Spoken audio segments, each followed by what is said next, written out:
भंडारा जिले के जांभोरा गांव में 60 लाख रुपए की लागत से जिला परिषद द्वारा मामा तालाब की मरम्मत का कार्य शुरू किया गया है, लेकिन ग्रामीणों का आरोप है कि ठेकेदार अपनी मनमानी कर रहा है और कार्य तय अनुमान एस्टीमेट के अनुसार नहीं किया जा रहा।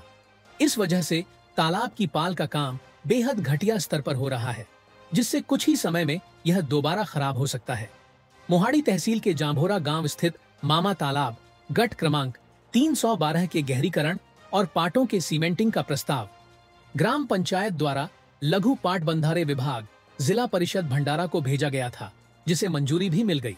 टेंडर प्रक्रिया पूरी होने के बाद सबसे कम दर देने वाले ठेकेदार को यह काम सौंपा गया, लेकिन ठेकेदार ने ग्राम पंचायत को कोई पूर्व सूचना दिए बिना सीधे काम शुरू कर दिया। इसके अलावा वह निर्धारित अनुमान के अनुसार कार्य नहीं कर रहा। नियमानुसार पहले तालाब की पाल पर बेंचिंग करके उसके बाद पाल पर मिट्टी डालनी चाहिए थी, लेकिन ठेकेदार बिना बेंचिंग के ही सीधे मिट्टी डालकर पाल तैयार कर रहा है। ग्रामीणों का आरोप है कि जिला परिषद के अधिकारी इस पर कोई ध्यान नहीं दे रहे। साथ ही जब मीडिया कर्मी गांव पहुंचे तो उसी दिन ठेकेदार ने काम बंद कर दिया। लघु पाटबंधारे विभाग जिल्हा परिषद भंडारा अंतर्गत जांभोरा येथील सागर तलाव गट क्रमांक 312 यामध्ये तलाव खोलीकरण, पाड मजबूतीकरण आणि पाटचारे सिमेंटीकरणचे काम या ठिकाणी मंजूर झालेले आहेत।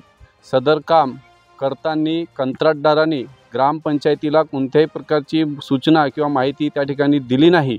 उलट त्यांनी ग्रामपंचायतच्या पदाधिकाऱ्यांनी माहिती घेण्याचा प्रयत्न केले असता त्यांनी सांगितलं की मला ग्रामपंचायत आणि गावकऱ्याशी कोणत्याही प्रकारचा संबंध नाही। त्यामुळे सदर या कामाबाबत शंका निर्माण झाल्यामुळे सदर काम सुरू असताना या ठिकाणी मी जेव्हा येऊन बघितलं तेव्हा ज्याप्रमाणे या ठिकाणी काम व्हायला पाहिजे होतं त्याप्रमाणे कोणत्याही प्रकारचं काम या ठिकाणी दिसून आला नाही। याबाबत संबंधित विभागाचे जे जेई आहेत गडकरीजी यांना मी विचारणा केला असता त्यांनी सुद्धा तेच सांगितलं की ग्रामपंचायतीला अंदाजपत्रक देता येत नाही। त्यामुळे मला एक शंका निर्माण झाली, जर ग्रामपंचायतीला जर अंदाजपत्रक देण्याची तरतूद जर शासनाकडे नसेल तर मग हा काम नेमका कोणासाठी होत आहे?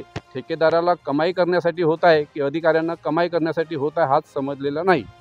मी हा सागर तलाव इथला शेतकरी असून मी जेव्हा शेताकडे आलो तर मला इथला हा जो काम आहे हा निकृष्ट दर्जाचा आढळून आला आणि ग्रामपंचायतकडून अशी माहिती मिळाली की बा हे कोणत्या ठेकेदाराला हे काम आहे आणि आम्हाला काही अंदाजपत्रक नाही आहे आणि कशा पद्धतीनं खोलीकरण चालू आहे आणि हे जे पाटचाऱ्याचं जे काम आहे त्याच्याबद्दलही डिटेल आम्हाला माहीत नसल्यामुळे मी त्यांना विचारणा केली ग्रामपंचायतच्या सदस्यांना की बा हे कसं काय काम, एकही ग्रामपंचायतीचे इथं कर्मचारी दिसत नाही किंवा अधिकारी तुमचे पदाधिकारी दिसत नाही, तर हे बिनबोबाट हे काम चालू आहे का असं लक्षात आलं। तर त्यांच्याकडून मला माहिती मिळाली की बा हे आम्हाला यांनी अंदाजपत्रक दिलं नाही किंवा ग्रामपंचायतलाही विश्वासात घेतलेलं नाही आहे आणि त्यातच मग त्यांनाही शंका निर्माण झाली ना मलाही वाटलं की बा खरोखर इथं काहीतरी शंकाला पेव आहे असं वाटलं। आणि त्या पाडीचं जे मातकाम चालू आहे ते मला वाटते कमी दर्जाचं काम चालू आहे, कारण की त्याला ते खाचं पाडायला पाहिजे असं मला ऐकण्यात आलं, पण ते आमच्याही नजरेस कुठं दिसून नाही राहिलं।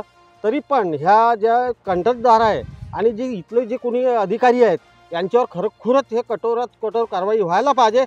इस विषय पर जब अधिकारियों से प्रतिक्रिया मांगी गई तो उनका जवाब और भी चौंकाने वाला था।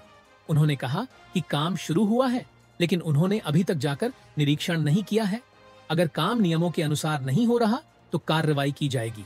लेकिन ठेकेदार ने काम शुरू कर दिया और जिला परिषद के तकनीकी अधिकारियों को इसकी जानकारी नहीं थी। यह अपने आप में एक गंभीर लापरवाही को दर्शाता है। इससे स्पष्ट होता है कि काम की गुणवत्ता कितनी घटिया हो सकती है। ऍक्च्युअली त्या कामाला पहिले आपला केसिंगचं काम आहे, त्याला पाडीला बेंचिंग करून त्याच्यावर केसिंग मटेरियल टाकायचं आहे, ते तलावाच्या खोदकामातून निघणार आहे, ऑलरेडी एक्सकॅव्हेटेड मटेरियल मधून वापरायचं। पण आता सध्या ते बेंचिंग न करता डायरेक्ट तलावाच्या पारीवर माती घालणं सुरू आहे। नाही, तशी आपल्याला सूचना आली आहे तर आपण त्यात दुरुस्ती करण्यासाठी कंत्राटदाराला सांगू। पण कंत्राटदाराने असं का बरं काम केलं? तुम्ही तर आधी सूचना दिल्या असेल, कशा पद्धतीने काम दिल्या होत्या, पण त्यांनी त्या खोदकामाची फक्त पाडीवर माती टाकली